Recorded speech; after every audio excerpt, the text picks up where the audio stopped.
Hi, Danny. Thanks so much for coming across from Boston to join us here in London for the first of the Ascential interviews. Thank you very much. Thank you for having me. You're very welcome. So let me start with what seems very, very obvious and very clear, which is e-commerce is where all of the action is in sales and retail. And with Clavis and one-click retail, you're helping a lot of customers navigate that. And you have a particular tool, I understand, on how you're helping them do that. That's right. When it comes to looking at the digital shelf, there's potentially a tremendous amount of data and insight available. And what we've done is created a framework to help brands better manage and understand the digital shelf. We call it 6Ps eCommerce Intelligence. Yeah. And it's built off the familiar 4Ps framework of product, place, price, and promotion. We add page content and performance to create the 5th and 6th P, and across those 6 Ps, you then have the framework to better understand what needs to be done at the digital shelf, how to prioritize actions, and where you're having the most impact. Right, okay. And can you explain exactly what the digital shelf is for me? Sure. So digital shelf is the digital equivalent of what we see in brick and mortar. So at brick and mortar, you stand in front of a shelf set. Typically, it's 4 feet, and top to bottom, left to right, there's a certain way it's been merchandised. Yeah. That experience online is quite different.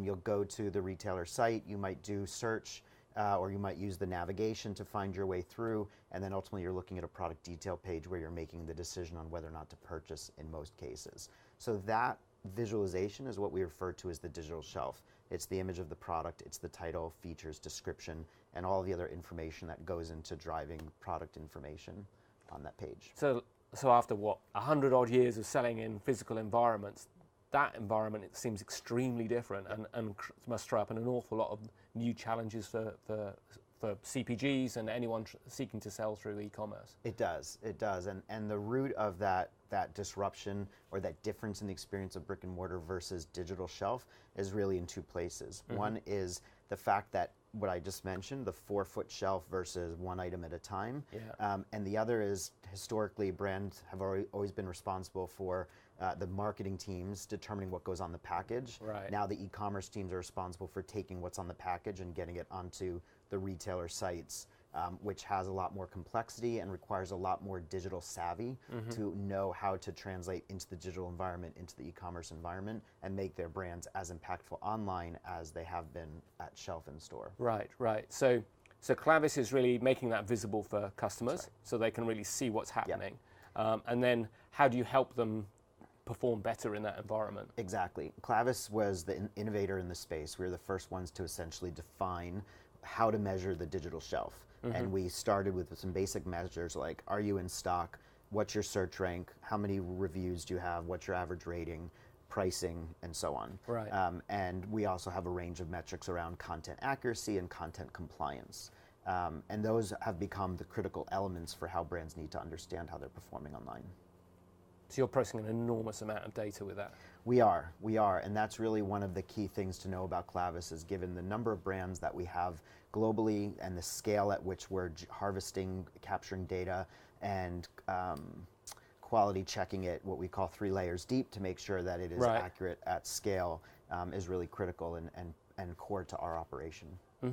So my understanding is that you and OCR, Clavis and OCR, One-Click Retail, are looking to move to cover all of T-Com? Yes.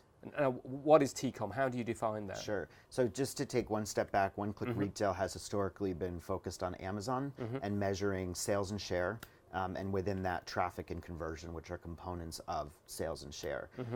With the creation of T-Com, which stands for Total E-Commerce, that sales and share projection model is being extended to more retailers, first for the US, then for the UK and other markets. These very sophisticated algorithms that One-Click Retail has evolved over 4 or 5 years are now being applied to the rest of online retail, so we can now start to report similar metrics for the rest of these retailers. Now, the rest of retail, including Amazon, is where Clavis has historically been, so you can immediately start to see the beautiful marriage here, which is now it's not just Amazon sales and share plus Amazon digital shelf, it's now many more retailers, T-Com, digital shelf plus sales and share, so we start to get to cause and effect. So we're beginning to get to a place where this is a navigable world where there's, you can track this stuff, you can work with you guys, see how you can optimize it. What do you think are the next challenges that CPGs particularly are facing, and they're talking about as they get to grips with that? Yeah, the biggest challenge brands are facing online is what's referred to as digital native brands. Right. That's probably the biggest external challenge that they're facing. The legacy competitors that they know well from brick and mortar are not who are giving them a hard time online. Oh, right. And so these smaller, more nimble brands are winning in search. They're winning on ratings and reviews. Their playbook is a lot more nimble than big CPGs typically, or even big manufacturers outside of CPG as well, are typically used to playing by. And so they need much more nimble tools, much faster analytics, and ways to be able to respond as quickly as they can, but at the scale at which they play, which is generally far more listings, far more retailers. And what does that mean for brand in that environment? You imply that some of these smaller operators are maybe not as brand powerful and are getting there quicker. Well, how is brand in this environment? I mean, in voice, presumably brand is going to be super important, but how do you see this evolving? Yeah, part of the what gives the smaller brands a lot of credibility is around ratings and reviews and how you turn up in search. And so between those two, you might have a brand that you've never heard of at an equal weighting with a national brand that you've known and loved for all of your life. And so that, that does give those brands challenges and gives shoppers an opportunity to try a product they might not have otherwise tried. So what the larger brands are focused very much on are their equity, their branding, and making sure that they take the full power of what they know about the consumer, and making sure that their proposition is very clear and they continue to win online as they have for years offline.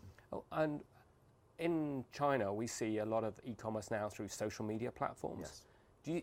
We haven't really seen that very much in the West. Do you think we're on the brink of that, or what are the blockers to that currently? Do you think? It's been more difficult in the West for that to take on. The likes of Twitter and Facebook and other platforms have attempted to build e-commerce platforms, but haven't had the same success as we're seeing out of China. Part of it is that just by its nature in Asia and in China in particular, it's just a much more communal environment, a much more social environment, and much more likely to be able to influence each other.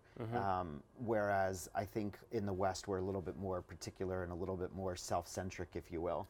And it becomes a little bit more difficult to definitely take the recommendation of a friend at face value and just say, I'm going to go purchase. Right. But we are seeing a lot of experimentation, and it is inevitable that eventually we will start to see some successes in the West. You see that as inevitable, that will happen? I do, yeah. Right. I mean, the power of a friend or somebody trusted, their voice means so much more. So go back for a minute to digital native brands. Right now I see search rank and I see ratings and reviews. But if I've never heard of this brand, I'm like, should I try it? Yeah. But if I hear from a friend or somebody who's trusted, no, I tried it, it's not good, or yes, it's the best thing ever, you have to try this, that's much more likely to have influence over that purchase. So there's a lot of motivation for brands and retailers to figure out how to get that social influence into the purchase decision. Fascinating. And are there legacy brands or high heritage brands that you feel that are navigating this new world well? Comes from a wide range. So there's some of the larger players like a Procter & Gamble and a Unilever who've been in the space for a long time. Yeah. They really have very established models around how to win in e-commerce, and they're doing a range of making sure that their heritage brands or their larger brands continue to win and be strong in equity, but they're also doing innovative things like acquiring Dollar Shave Club, like Unilever did. P&G's made some similar acquisitions of these smaller, what were originally digital native brands to help accelerate and propel them in.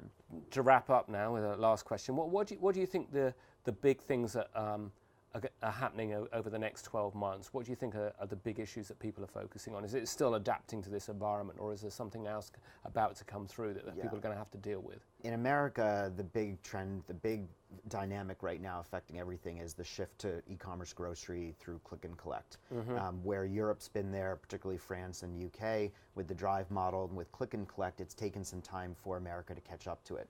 It's having a massive disruptive effect on the market.